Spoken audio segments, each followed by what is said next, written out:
Welcome everyone, Dylan Gemelli here today with a brand new video for you. And what I want to talk to you about today is water retention on HGH, how to deal with it, why it occurs, etc. Because it's a problem and people don't understand.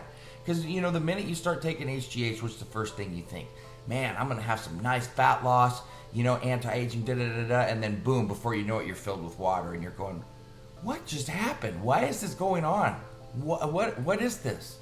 So let's talk about it. Water retention is probably the most common side effect known with HGH, or one of the most common. You're going to find that on the forums especially, that there's going to be a ton of people complaining about water retention, especially in your fingers, your toes, and your face, and it can be extremely uncomfortable, and it can be depressing almost, because you're wondering, why is this even happening? But it is true that there's several methods to avoid fluid retention. Before I even get into that, you really got to understand the mechanism that actually causes this entire process. So the amount of water that you have in your body, it's going to depend on three total factors: the amount of sodium ions, vasopressin, which retains water, and ANP, which reduces water. Now, vasopressin and ANP are antagonists. Vasopressin is going to retain the sodium ions. The ANP is actually going to reduce the sodium ions and water that you're carrying in your body. So in normal circumstances, these two substances are in balance. But limited water consumption and also an increased intake of sodium can cause water retention. Another main culprit here is the sodium to potassium ratio. If you are not taking in enough potassium, which many do not, and your sodium levels are too high, this is going to throw everything off, and this is going to cause an abundance of water retention that's going to happen fast. You need to keep your potassium levels above your sodium levels. And please don't write or say anything about a banana being, oh, should I just eat more bananas? I did a video on the 10 most potassium rich foods, not drinks, foods, and a banana winds up at the very bottom of the top 10. It's like number 9 and sometimes often number 10. So please don't get caught up in this, well, banana this, banana that, because that's one of those things where you hear something or your mom told you something when you were a kid and you just think that's it, and that's not it. It's not it. Yeah, it's got good potassium in it, not even close to the best source for potassium. Coconut water is also a good one, by the way, that's not included on the food list, just so that you're aware. So how do we avoid water retention when we're on an HGH cycle? I told you about the potassium already. Make sure you're getting plenty of that. Now, eat less foods with salt. Now, sodium is obviously contained in salty products. Seafoods that's like frozen, especially seaweeds, an abundance of eggs, you can get a lot of sodium in. Now, your recommended daily sodium take is going to be about 2,000 to 2,500 milligrams, depending on your weight, how many calories you're taking in, etc. Now, if you split your daily dosage of HGH into 2 to 3 injections, that can also help. Now, scientists that actually work on, actually addressing HGH side effects during experiments, what they do is they usually inject their patients using like really abnormal protocols. So 3 high dosage injections a week is generally one of the practices they follow. And this protocol actually is going to disrupt the physiological balance of ANP and vasopressin much more than like a high frequency protocol would.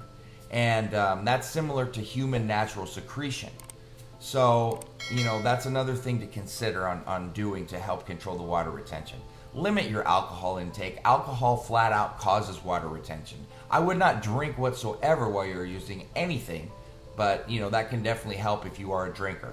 If you drink more water, limited consumption of water is going to cause vasopressin to retain water. So if you drink more, it's obviously going to help to alleviate that. And you can use a natural diuretic. So if abnormal water retention is making you feel uncomfortable, you can do caffeine-containing products like coffee, green tea. They can help to solve this problem. You don't want to go to hardcore diuretics, natural ones. Dandelion root's one that I use every single day. It's a great option. It's very safe and it works. It's just another option for you. So I want to talk about carpal tunnel syndrome a little bit here. Now, this is another thing that is commonly occurring with HGH use. It has to do with all of this, so let me explain. if you have a feeling of, say, slight pain, tingling, or numbness that's in your fingers that appear during an HGH cycle, this is called carpal tunnel syndrome. Now, these HGH side effects are going to rise because of the dosages that are being used today. They're so high and out of line. The higher the dose, the more likely this is going to happen, and it's going to occur. Now, what happens here is this. There's a compression of your median nerve in the wrist, okay? Now, your median nerve is going to go from your elbow to the actual tunnel in the carpal ligament, and that's going to actually divide into 4 nerves, and that's going to lead to 4 fingers. Okay, so when the median nerve is actually compressed, being pushed on, the fingers are going to then ultimately lose part of the sensitivity, and you're going to feel numbness and tingling. Anytime that you feel that you're getting something inflamed and it's putting pressure on a nerve, you're going to get numbness or tingling. Just like that, you know, when your sciatic nerve in your back, which is a big problem, and I'm sure a ton of you can relate as I can.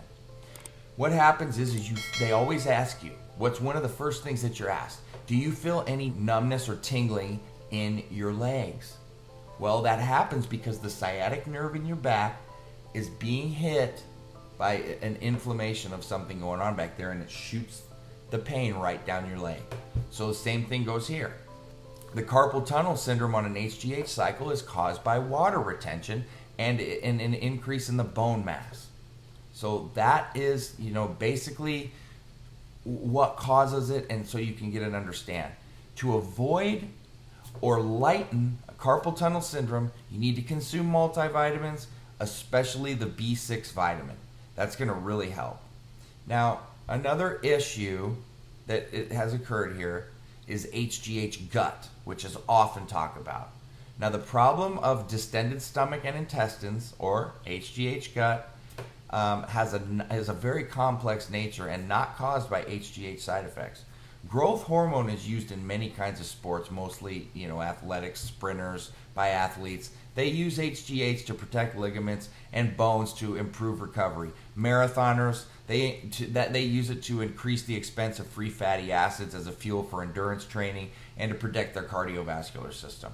However, it's obvious they don't have an HGH gut. So, enlarged bellies of bodybuilders have a complex origin.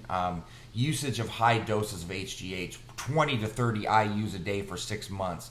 Consequently, insulin, steroids, and consumption of huge amounts of foods. Big portions of foods, mechanically distend stomach and intestines.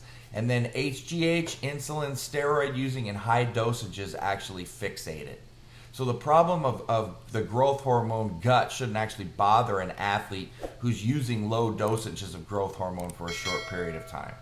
So that's kind of some of the key points that need to be addressed with the water retention, the gut.